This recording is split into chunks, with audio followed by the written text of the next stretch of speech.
तो दोस्तों आज मैं एक्सप्लेन करने वाला हूँ काफी इंटरेस्टिंग फिल्म जो कि अभी हाल ही में रिलीज हुई। इसका नाम है कॉन्जरिंग द कल्ट। इस मूवी के अंदर एक काफी भयानक कल्ट को दिखाया है, काफी भयानक विचेस और कैनो डीमन को भी दिखाया है। उम्मीद करता हूँ आपको यह जरूर पसंद आएगी। और मैंने हाल ही में तो चलिए वीडियो को शुरू करते हैं। तो कहानी की बच्चा बहुत ज्यादा बुलाने के बावजूद भी उसको माशा की तरफ से कोई भी रिस्पांस नहीं आता। अपने घर जाता है, जहाँ जाने पर वह अपनी बार टब में खुद की नस काट कर खुद को ही खत्म कर लिया था। इवन उसके चेहरे पर काफी बुरी तरह से पीटे जाने के निशान, जिसके बारे में अभी हमें पता नहीं चलता कि वह कहां से आए। खैर, अब इसी भयानक हादसे के सपने को दोबारा से देखकर घबराते हुए डेविड की आंख खुल जाती है और उसके सामने माशा की स्पिरिट दिखती है। अब तक माशा की मौत को 4 महीने बीत चुके थे, लेकिन डेविड अपनी बेटी की मौत से रिकवर नहीं कर पाया था और इसलिए वह ग्रीफ रिलीज ग्रुप में भी जाने लग गया था, जो कि ऐसे ग्रुप्स होते हैं जहाँ पर वो लोग अक्सर आते हैं जो कि एक दूसरे से बात करके अपने मन को हल्का किया कर, जिन्होंने अपनी जिंदगी में किसी करीबी को या फिर चाहने वाले को खोया और वो उसकी मौत से रिकवर भी नहीं कर पा रहे। अब डेविड हादसे के बारे में जाकर वहाँ पर सब कुछ बताता है। इवन हम यह भी जान पाते हैं कि उस हादसे के 1 महीने बाद डेविड की वाइफ मिशेल ने भी उसको छोड़ दिया। इवन डेविड अपने घर में एक ओइजा बोर्ड भी लेकर आया, क्योंकि उसे लगता था कि माशा की आत्मा उसके घर में अभी भी है, लेकिन आज तक उसने उस बोर्ड का इस्तेमाल नहीं करा। तभी वहाँ पर डॉक्टर डेरिक तो ये सब बातें छोड़कर मूव ऑन करने के लिए कहता है, लेकिन डेविड जानता था कि उसके लिए ये सब इतना आसान नहीं। और उस ग्रुप के अंदर हम अजीब सी 4 लेडीज को देख पाते हैं, जो कि डेविड की बात सुनने के बाद एक दूसरे को देखकर थोड़ा सा स्माइल और गिगल करने लग गए। आई मीन, इतनी सेंसिटिव बात पर कौन हंसता। खैर, आगे जब डेविड अपने घर जा रहा होता है तो वह लेडीज उसके पास आती हैं और उससे बातें करते हुए उसको यह बताती हैं कि माशा की आत्मा उससे कुछ बताना चाहती है। डेविड ने अब तक किसी को अपनी बेटी का नाम तक नहीं बताया था और इसलिए उनकी बातें सुनने के बाद वह बहुत ही ज्यादा शॉक्ड हो गया था। उनको उसकी बेटी के नाम के बारे में कैसे पता। अब वो चारों ही डेविड को उनके प्लेस पर इन्वाइट करती है ताकि वह माशा की स्पिरिट से डेविड की बात करवा सके, लेकिन डेविड इसके लिए साफ मना कर देता है। सीधी सी बात, उसे इस पर अभी यकीन नहीं था और अब वह वहाँ से सीधा अपने घर आ जाता है। अब वहाँ पर आ जाने के बाद वह उस दिन को याद करता है जब वह माशा की मौत के कुछ समय बाद काम से घर आया था। तो मिशेल घर से जाने के लिए अपना सामान पैक कर रही थी और ये लगता था कि डेविड अपने काम में इतना व्यस्त रहा करता है, जिसके चलते उसने माशा पर ध्यान नहीं दिया था और इसलिए उसने खुद को खत्म कर लिया। पक्का उसके मन में कोई ना कोई दुख दर्द रहा होगा।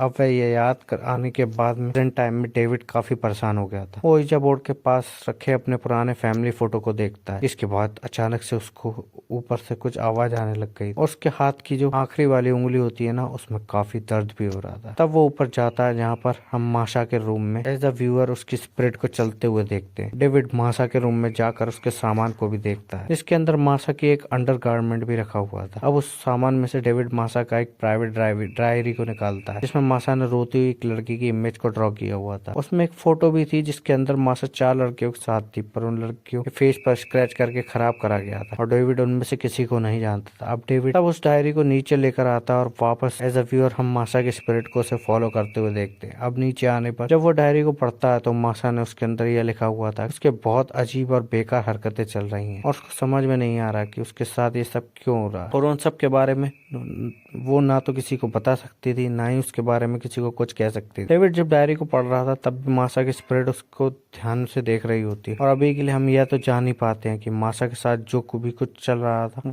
उससे इतनी ज्यादा डिप्रेस्ड हो गई थी कि उसने खुद को खत्म करना सही समझा। एनीवेज, अब रात में जब डेविड सोता है तो उसको भी फिर से माशा को डरावना ड्रीम आता है, जिससे जब वो जागता है हम उसकी स्पिरिट को डेविड की तरफ डायरी लेकर बढ़ते हुए देख, लेकिन डेविड जब उस तरफ देखता है वहाँ कुछ भी नहीं था। और अगले दिन जब डेविड ऑफिस जाता है तो वहाँ पर भी माशा की डायरी को ही वो रीड कर रहा होता है, जिसमें उसको केसी नाम की माशा की एक दोस्त का नंबर मिल जाता है और डेविड उससे माशा के बारे में जानने के लिए उसे कॉल करता है और मिलने के लिए वहाँ जाता है, जहाँ पर केसी की बात हो। हमें ये जान पाते हैं कि असल में माशा ज्यादा किसी से बात नहीं करती थी, वो बहुत सारी चीजों की वजह से परेशान थी जिनके बारे में वो खुलकर बात नहीं कर पाती थी, पर वो बात करना चाहती थी, लेकिन वो इस बारे में किसी से कुछ नहीं कह पाई। डेविड उसको तब माशा की डायरी से मिली एक फोटो भी दिखाता है, लेकिन कैसी उन 4 लोगों में से किसी को नहीं जानती थी। अब आगे जब डेविड ग्रीफ रिलीज ग्रुप में जाता है हम जान पाते हैं कि वह चाहता है कि एक दिन वो उठे और उसके पास माशा हो, क्योंकि वो कहीं ना कहीं काफी ज्यादा गिल्ट में था। वो एक अच्छा फादर नहीं बन पाया। अब अपने सपने के अंदर भी उसे माशा चलते हुए दिखती थी और वो नहीं चाहता था कि उसे बार बार इस तरह के डरावने सपने आए। और उस दिन भी ग्रुप के अंदर वो 4 अजीब सी लेडीज आई होती हैं, जो कि डेविड को देखकर अजीब तरह से स्माइल कर रही थी। और फिर जब वापस से डेविड जा रहा होता है तो फिर उससे उसके पास आकर उसे सेम ऑफर करती है। वो ये कहती है कि अगर आज भी डेविड उनके साथ नहीं आना चाहता तो वो लोग उसके घर आने के लिए रेडी है। उनके हिसाब से वो बस डेविड की हेल्प करना चाहती थी। खैर, अब वो लेडीज वहां से जाने लग गई थी। तो डेविड उनसे यह पूछता है कि क्या उन्हें उसके घर आने के लिए उसका एड्रेस नहीं चाहिए होगा, जिस पर वो चारों लेडीज यह बोलती है कि उन्हें पता है कि उसका घर कहाँ पर, जो कि काफी वियर्ड था। खैर अब डेविड घर वापस जाने के बाद हमेशा की तरह माशा के बारे में ही सोच रहा, लेकिन इतने में ही उसके घर के बाहर ये चारों लेडीज आ जाती हैं और जिस तरह से वो आई थी ऐसा लग रहा था कि वो आई नहीं है बल्कि कहीं से जादुई तरह से प्रकट, क्योंकि इनके आते ही आसपास काफी सारा धुआं उड़ने लग गया था। और खैर अंदर आने के बाद उन चारों को काफी अजीब सा फील हो रहा था और उनको लग रहा था कि जैसे कोई जोर से चिल्ला रहा हो। डेविड को ऐसी कोई भी आवाज नहीं आती और तभी उनमें से एक टेबल पर रखी माशा की डायरी को देखकर उसके पास जाती है। उसको देखकर डेविड उसको रोकने की कोशिश करता है, लेकिन इतने में कुछ सामान लेने के लिए मिशेल भी घर पर आ गई थी। तो उन चारों लेडीज को देखकर कुछ अलग ही सोचने लगती, वहां से जाने लगती। पर तब डेविड बाहर आकर उसको सारी बात बताता है कि साथ क्या चल रहा है, उसने क्यों उन लेडीज को वहां पर बुलाया। अब मिशेल को तो इन बातों पर भरोसा नहीं था, पर अभी बस वो डेविड को खुद का ख्याल रखने के लिए कहकर चली जाती है। अब आगे है, जब डेविड के घर अंदर वापस आता है तो वो लेडीज उससे कहती है उसको ही घर पर आए, क्योंकि वो वहां से ही माशा के स्पिरिट से कांटेक्ट कर सकती थी। और उनके हिसाब से माशा डेविड उन चीजों के बारे में बात करना चाहती थी जिसकी वजह से वो परेशान थी। और शुरुआत में तो डेविड के लिए मानता नहीं, लेकिन जब वो चारों से थोड़ा सा और माशा के बारे में से उसका डिसीजन लेने के लिए कहती है तो वो उनकी जगह पर जाने के लिए मान जाता है। उन्होंने डेविड से माशा को कोई कपड़ा और उसकी डायरी को भी लाने के लिए कहा था। और सबसे अजीब बात तो यह होती है कि जब डेविड ने उनसे उनकी जगह का एड्रेस पूछा तब भी उन लोगों ने उसको यही जवाब दिया था कि जब वह पूरी तरह से रेडी हो जाएगा तो वो खुद ही वहां घर पर पहुंच जाए। खैर उनको वहां से जाने के बाद डेविड काफी ज्यादा फ्रस्ट्रेट हो जाए और उसने गुस्से में माशा की पूरी डायरी को फाड़ दिया। इसके बाद जब वह सोने जाता है तो उसको सेम सपना आता है जिसके अंदर उसे माशा की आवाज आ रही थी। और जब वह हॉल में जाता है तो वहां पर बैठी माशा बहुत जोर से चिल्लाती है। तब डेविड की अचानक नींद खुल जाती है और उसको माशा के रूम से अजीब आवाजें आ रही होती है और वापस से डेविड के हाथ में दर्द होने लगता है, जैसा कि स्टार्टिंग में उसकी उंगली में हो रहा था। फिर जब वो ऊपर जाता तो माशा कपड़े बदल रही होती है और तभी माशा की स्पिरिट डेविड के सामने आती है और जिससे डर कर उसकी एक और बार नींद खुल जाती है, मतलब कि यह सपने के अंदर सपना देख रहा है। अब इस चीज से डेविड काफी डर चुका था और अब उसके बाद जब वह अगले दिन ऑफिस जाता है तो वहां पर भी उसका मन बस माशा के बारे में सोचने ही लगा। तब उसको ऑफिस के नीचे 3 रेड आदमी दिखाई देते हैं जिन्होंने बहुत बड़े बड़े लिबास पहने हुए थे। उनके चेहरे विजिबल नहीं होते और तभी डेविड को कैसी का कॉल आता है जो कि उसको बताती है कि जब से डेविड उससे माशा के बारे में बात करने गया तब से उसको अजीब से सपने आ रहे हैं। और उसे यह बात भी याद आई है कि माशा किसी सेल्फ हेल्प नाम के ग्रुप में जाया करती थी ताकि वो उन चीजों के बारे में बात कर सके जो उसके साथ चल रही थी।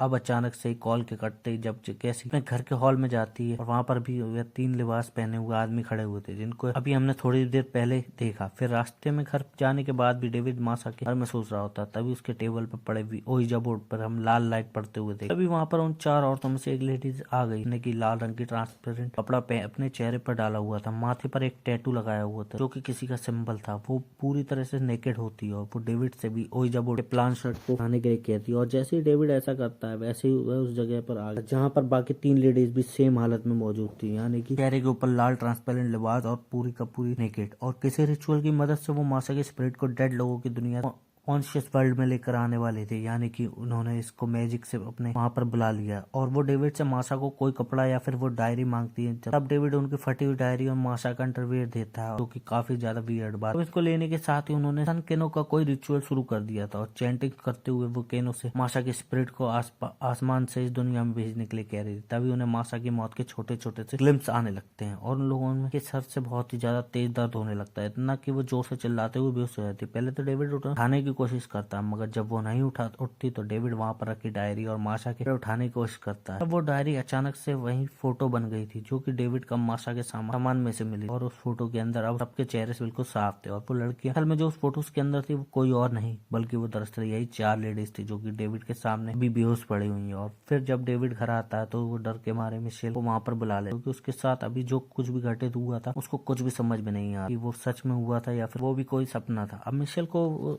ओइजा बोर्ड के बारे में बताता है, जिसके बारे में जानकर मिशेल काफी ज्यादा शॉक्ड हो गई। उसे लग रहा था कि माशा को खोने की वजह से डेविड का मेंटल हेल्थ खराब हो रहा है और इसलिए शुरू में तो डेविड को कंसोल करने की कोशिश करती है, लेकिन जब डेविड उसको किस करने के लिए आगे बढ़ता है तो मिशेल वहां से चली जाती है। वो डेविड को सपोर्ट करने के लिए हमेशा तैयार थी, लेकिन अब वो उसके साथ और नहीं रह सकती थी, ना ही कोई रिश्ता रखना चाहती थी। उसके जाने के बाद डेविड अब सोने के लिए चला जाता है और इस बार बस अपने माशा और मिशेल दोनों को देख। इसके अंदर मिशेल किसी पतले की तरह हंसते हुए बैठी हुई थी। तभी माशा उसके कान में कुछ बोलती है जिससे कि मिशेल को काफी काफी गुस्सा आ गया था और उसने जोर से चिल्लाना शुरू कर दिया। डेविड को फिर से एक और सपना आता है जिसके अंदर उसके हाथ पर एक स्ट्रिंग बंधी हुई थी, जिस वजह से उसका हाथ दर्द होता रहता था। वो स्ट्रिंग माशा के रूम की तरफ जा रही और जब डेविड उसके रूम में जाता तो माशा बाथटब में उसी हालत में पड़ी हुई थी जैसे कि वो खत्म हुई। वो उठकर डेविड से उसकी डायरी वापस लाने के लिए कहती है और डेविड को तब कुछ भी समझ में नहीं आया। अब माशा उसके ऊपर जोर से चिल्लाती है और डेविड को अचानक से नींद खुल गई और जब वह घर से बाहर जाकर देखता तो वहां पर 3 लाल लिबास वाले आदमी खड़े थे जो कि किसी कल्ट का हिस्सा होंगे। अब रात में नींद पूरी न होने की वजह से डेविड अगले दिन ऑफिस में जाकर लाइट बंद करके काम कर रहा था। तभी उसका बॉस आकर उसको बताता है कि बाहर उसके बारे में 4 अजीब सी लेडीज पूछी, लेकिन रूम की लाइट्स बंद होने की वजह से उसको लगा कि डेविड ऑफिस नहीं है और इसीलिए उसने उन्हें वहां से भेज दिया। सुनते डेविड समझ जाता कि वे 4 वही अजीब लेडीज होंगी जो कि रिचुअल करते टाइम बेहोश हो गई और वो उनसे कुछ बात भी नहीं कर पाया था। इसलिए डेविड भागते हुए बाहर जाता है, लेकिन बाहर उसको अब कोई नहीं मिलता। फिर कुछ सोचते हुए अभी डेविड उस बेसमेंट के अंदर जाता है जहाँ पर उसका ग्रुप ऑफ आपस में बात करता। वहां पर आने से पहले डेविड ने मिशेल को कॉल करके उससे उनके बीच में सब कुछ सही करने की बात करी, क्योंकि देखो कहीं ना कहीं उसको यह बात तो पता कि डेविड जो है वो उससे प्यार तो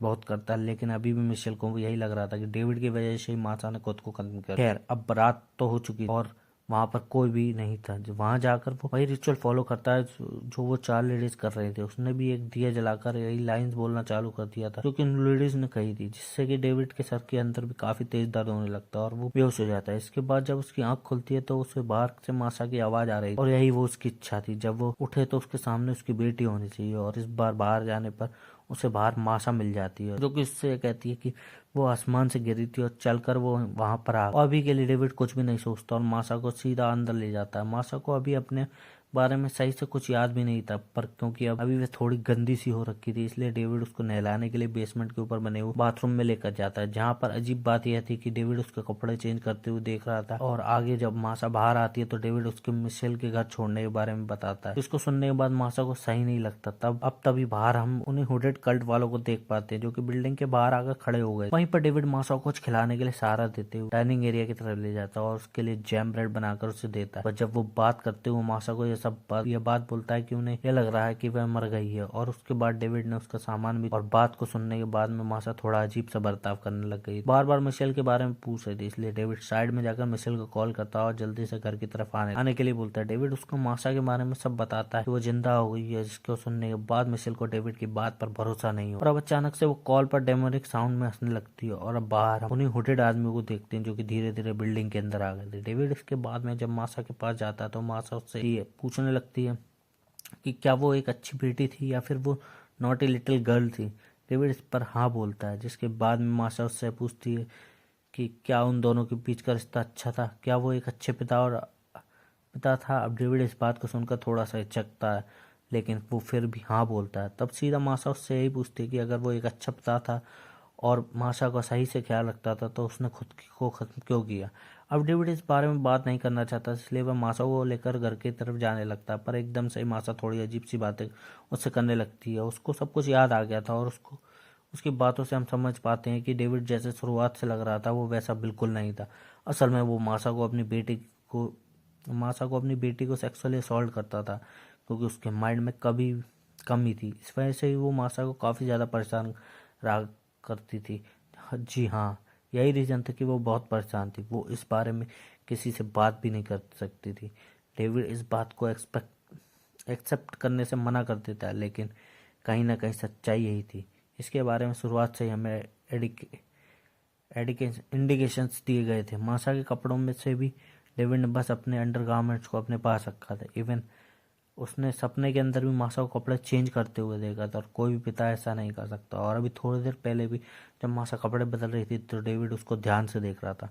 माशा ने भी कैसी के सामने मेंशन करा था कि उसके साथ जो चल रहा है उसके बारे में वो उसे बताना चाहती है, लेकिन वो बता नहीं सकती। इनफैक्ट आई बिलीव कि सपने के अंदर जब डेविड ने यह देखा कि उसकी बीवी मिशेल एक कठपुतली की तरह बैठी हुई है और साइड में उसकी बेटी उसके कान में कुछ बोल रही थी, तो मेरे ख्याल से वो यही बता रही होगी कि डैड उसको सेक्सुअली असॉल्ट करते हैं। लेकिन तभी उसकी माँ ने उस पर यकीन नहीं किया होगा और उसके ऊपर चिल्लाने लग गई होगी। और बात रही कि यहाँ पर डेविड की उंगलियों में हाथ में दर्द क्यों हो रहा था, तो मुझे लगता है कि यहाँ पर उसकी बेटी उसे रेजिस्ट करने की कोशिश करती होगी, उसे मार भी देती होगी, जिसके चलते उसके हाथ वगैरह में दर्द रहा करता। खैर प्रेजेंट टाइम पर डेविड माशा की बातें सुनता है और उसको पकड़कर बाहर ले जाने लगता है। पर बाहर अभी भी वैसे ही रेड लिबास वाले आदमी खड़े होते हैं देखने के बाद डेविड को समझ नहीं आता कि वो है कौन, और इतने में मासा उसके हाथ से अपना हाथ छुड़वा कर ये कहती है कि वो गेम खेलना चाहती है। इतना बोलकर वो बिल्डिंग के अंदर भाग गई थी और चिल्ला चिल्ला कर डेविड से उसको ढूंढने के लिए बोल रही होती है। डेविड भी अब उसको पागलों की तरह ढूंढ रहा था तब कि तभी अचानक से पीछे से मासा डेविड के सर पर एक कांच की बोतल मारती है और वापस से भाग जाती है। तब डेविड बाहर की तरफ उन लाल लिबास वाले आदमी के पास आता है, जिसमें से एक का वो गुस्से में लिबास उतार देता। तब उसकी शक्ल देखने के बाद डेविड काफ़ी डर गया था, क्योंकि वो आदमी असल में इंसान थे ही नहीं, बल्कि वो खतरनाक मॉन्स्टर डीमन थे। जिन्हें देखकर डेविड वापस से अंदर भाग जाता है, या फिर ये कह सकते हैं कि वो किसी डेमोनिक या फिर किसी और ही दुनिया में आ चुका था। उस रिचुअल को करने के बाद और अभी भी मासा उससे चिल्लाकर उसे ढूंढने के लिए बोल रही होती है, लेकिन जब डेविड को उसे कोई रिस्पॉन्स नहीं देता तो मासा खुद ही उसे ढूंढने लगती है। और जब वो डेविड के सामने आती है तो उसके हाथ में एक चाकू था, जिससे वो डेविड को जान से मारना चाहती थी, ताकि डेविड किसी और के ऊपर गंदी नज़र न डाल पाए। वो डेविड के ऊपर हमला करके उसको पेट पर कट लगा देती है, लेकिन तब डेविड भी उसके चेहरे पर लात मारकर रेस्ट रूम में छुप जाता है। अब मासा उसे अभी भी ढूंढ रही थी, और जब कुछ टाइम बाद उससे यह लगता है कि वो वहां से जा चुकी है तो वह गेट खोलकर बाहर जाने की कोशिश करता है, लेकिन मासा बाहर ही थी, जो कि डेविड के ऊपर फिर से हमला करना चालू कर देती है। तब डेविड उसके मुंह पर एक पंच मारता है और वह दोनों ही जमीन पर गिर पड़ते। अब मासा उस समय रोने लग गई थी, और तब उसकी बातों से हम जान पाते हैं कि असल में यह मासा है ही नहीं, वह कोई और है जिसे मासा ने डेविड से बदला लेने के लिए भेजा है, क्योंकि मासा ने उसकी वजह से ही अपनी ज़िंदगी को ख़त्म करा था। और इतना बोलकर वह डेविड के ऊपर झपटकर अपना डेमोनिक दांतों से डेविड की गर्दन काट देती है। और उस समय भी डेविड बचने की कोशिश कर रहा था, और जैसे ही उसको मौका मिलता है वो वैसे ही पास में पड़े हुए चाकू को उठाकर उससे मासा को स्टैक कर देता है।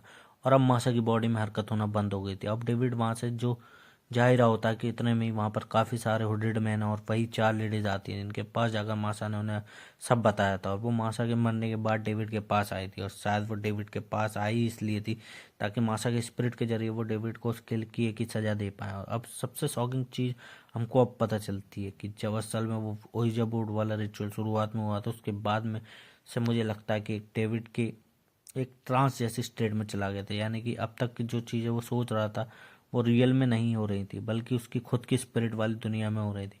क्योंकि ये जगह जो है वो कहीं और ही आती है, यानी कि ना ही ये नर्क के अंदर है और ना ही ये धरती के ऊपर।